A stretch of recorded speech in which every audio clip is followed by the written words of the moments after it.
I was by my piano this week, and I was just going through my books where I wrote songs when I was 12 years old, 8 years old.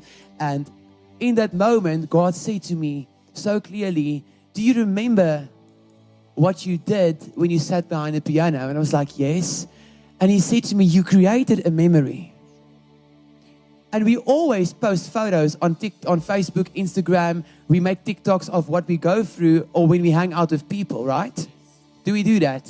Promise you right now, some of you took some selfies already before we even started, right? Because there's power in creating a memory. The moment that you take a selfie, you actually keep that photo and you actually go back into that and you go review it and see. But listen, this is where I hang out with friends. This is where I went to Godreef City for the first time. This is where I went to E-Group for the first time. This is where I was at Encounter Church for the first time. I promise some of you are watching our photos on Sundays just to check if your photo is not there, right? Klingiwe, right? We do that, right?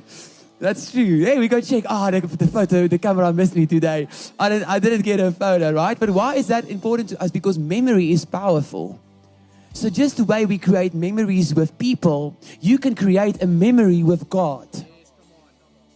You must create memories with God. Because there's one thing the enemy cannot steal, and that is your memory. The devil cannot steal your memory. If you have an encounter with God in your room, how can he come and take away that memory and that encounter?